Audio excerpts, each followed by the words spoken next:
Bonjour à toutes, bonjour à tous, c'est un plaisir de vous retrouver pour un nouveau numéro de Destination Montagne. Aujourd'hui, nous sommes dans la Combe de Savoie pour parler aérologie et bien sûr parapente à l'occasion de la première étape de la Coupe du Monde de distance de parapente en plein cœur de Savoie. Vous connaissez le principe de l'émission, il sera question d'un topo, d'un dos, sans oublier le matos et le web. Bienvenue dans Destination Montagne.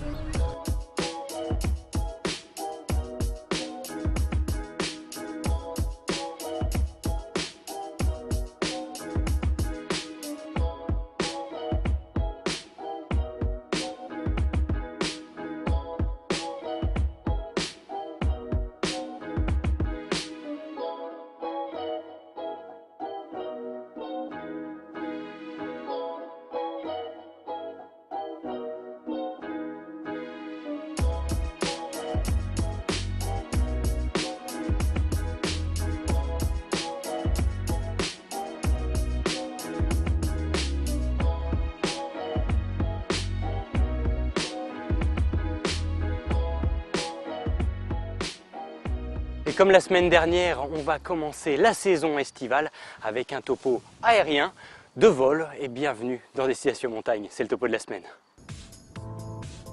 Aujourd'hui, direction le massif de Chartreuse pour une idée cross, dans les airs, bien entendu.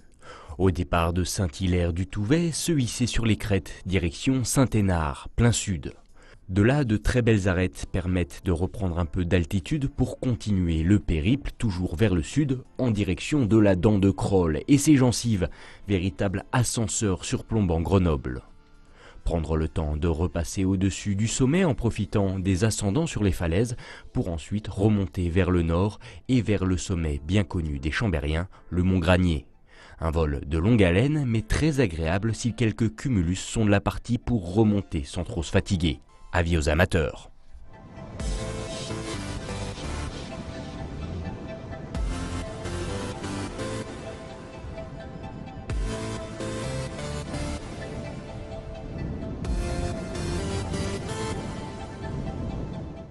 Mont-Lambert, Grésy, Montcharvet, École en Bauge, Valpelouse, retour Champ-Laurent, et Bodia est retour arrivé. 110 km de périple, mais pas de souci si vous vous perdez, car le dossier est là pour vous résumer cette semaine de compétition. Après ces 6 jours de compétition, ponctués de manches très sportives allant de 73 à 128 km, cocorico, ce sont les Français qui ont tiré leur épingle du jeu, se positionnant sur tous les podiums. Chez les femmes, pour commencer, la toute jeune Meryl Delferrière, 19 ans, originaire de Vars, gagne cette première étape de la Coupe du Monde juste devant la sportive haut-savoyarde de l'année 2016, la championne du monde 2015 franco-japonaise Seiko Fukuoka-Naville. Laurie Genovese, vice-championne d'Europe 2016, complète ce podium exclusivement tricolore. Du côté des hommes, là aussi on note bien la domination française avec 5 hommes dans le top 10, dont Julien Wirtz qui se classe deuxième juste derrière Luc Armand, le concepteur de voile basé dans les Alpes-Maritimes. De très bons résultats en ce début de saison qui permet donc aux Frenchies de se hisser en tête du classement par nation et d'aborder avec sérénité les prochaines étapes de cette Coupe du Monde et ce dès la semaine prochaine en Serbie, puis en Suisse début août.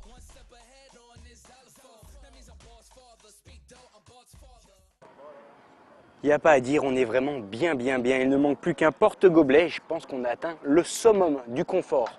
Pas besoin de vous le dire, vous l'avez deviné, c'est l'heure de la Minute Matos.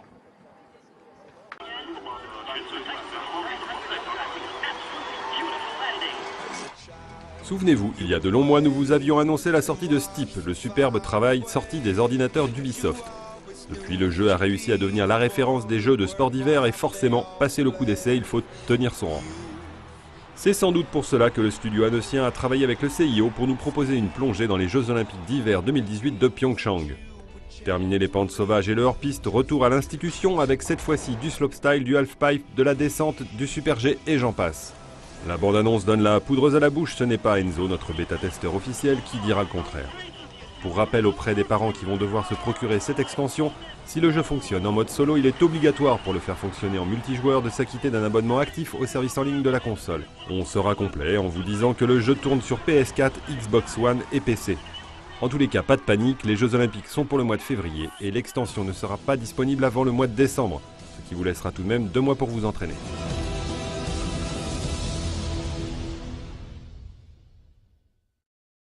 On se retrouve donc à l'atterrissage des athlètes avec Philippe. Bonjour. Bonjour. Vous êtes l'un des organisateurs, le directeur de l'épreuve.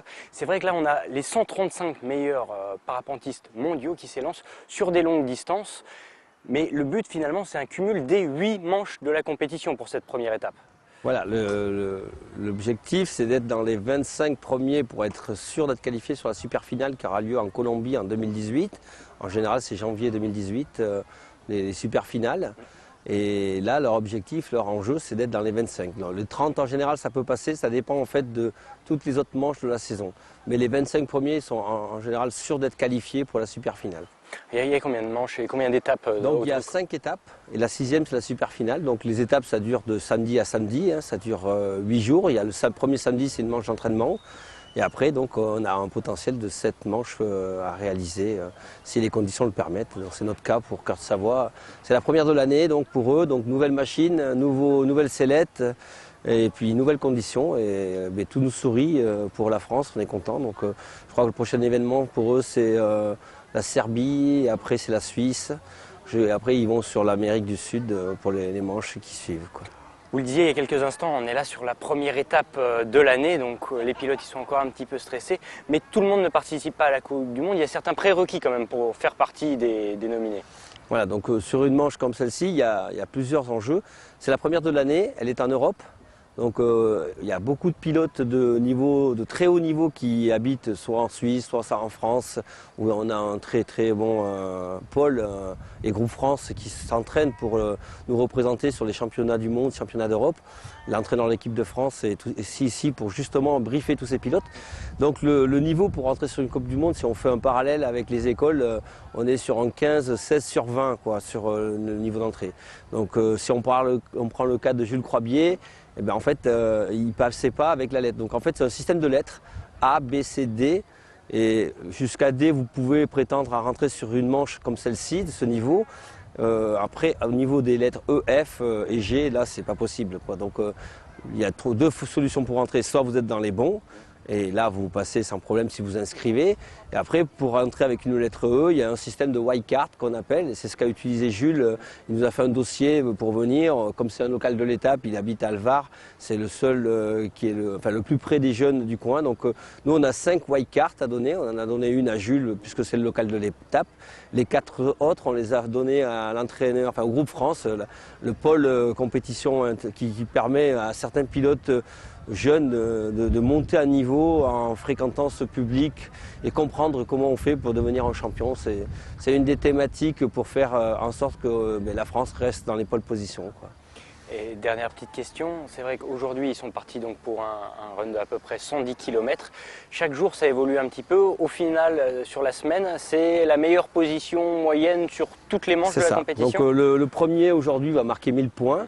Et l'objectif, c'est effectivement être dans les 10 tous les jours. Et avec, actuellement, c'est Clément Latour qui est premier par rapport justement à ce nombre de points sur les 3 manches que nous avons déjà réalisées. Là, on fait la 4e. Donc là, aujourd'hui, j'ai été un peu tordu. Je leur ai fait une manche un peu compliquée, très tactique, où c'est qu'on va travailler sur ce qu'on appelle, nous, la couche, les 3 tiers. Donc on travaille les couches 2000-3000, ils ne vont pas monter à 3000 aujourd'hui parce que les plafonds ne sont pas assez hauts, mais ils sont dans les Bauges, on parle de plafonds entre 2 et 3000.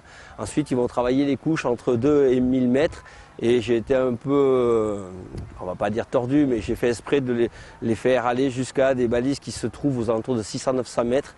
Donc flirter en fonction de ces 3 masses d'air différentes qui vont exploiter leurs compétences techniques, à savoir gérer à la fois leur aile, à la fois les aérologies différentes sur ces 3 couches pour arriver aussi au premier. Donc tout à l'heure, l'ambiance au décollage était un peu tendue, voire pas trop content parce que ça va potentiellement changer le classement. Ouais. Ceux qui sont mal placés, ils ont une possibilité de se refaire, comme on dit, la carotte, dans le même jargon que ça pour nos amis du vélo. Là. Donc on va attendre les résultats ce soir pour voir ce que ça va donner. Merci beaucoup Philippe pour toutes ces précisions. Voilà, la Destination Montagne est maintenant terminée. Merci à toutes et à tous de votre attention. Comme chaque semaine, on se quitte avec les plus belles images du web et nous on se retrouve très bientôt sur Hit Mont Blanc. D'ici là, prudence en montagne.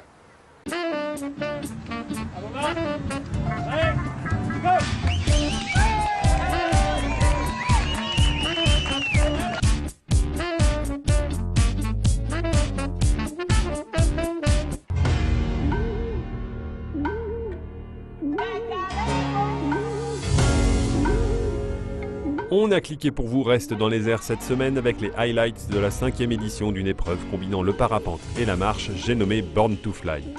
Les participants ont évolué sur un parcours de 3 jours ponctué de 2 bivouacs. Après le départ de la plage de Taloir, tous les pays de Savoie étaient offerts aux parapentistes du Chablais jusqu'à la Chartreuse. Et c'est Damien Lacaze qui a su le mieux combiner la marche et le vol pour arriver premier du classement. Bravo à lui et avant de vous dire à la semaine prochaine, on vous rappelle d'être très prudent en montagne. Vous pouvez bien sûr nous retrouver sur le replay de 8 Mont Blanc et la page Facebook de l'émission. A bientôt.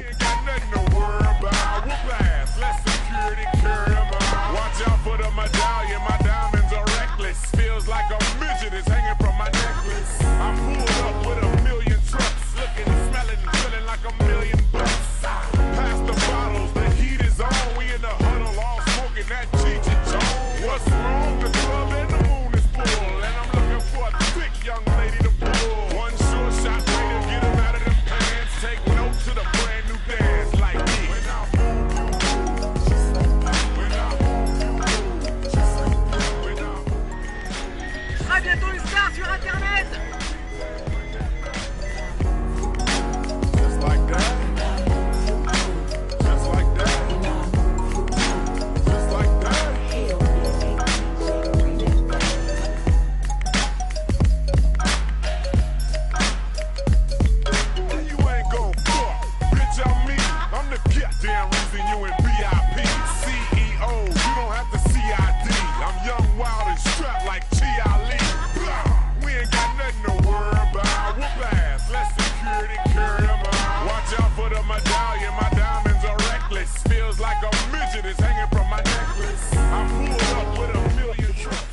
Fais que râler, c'est une catastrophe. On arrête pas de se faire engueuler, nous. C'est filmé, il faut se dire.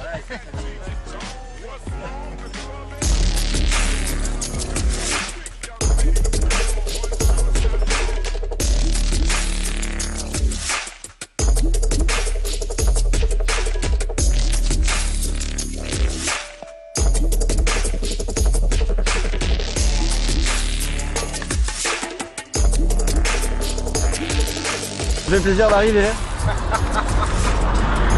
Hey, il t'avait bien dit qu'il fallait remonter sur ce coup. Il avait dit. Allez,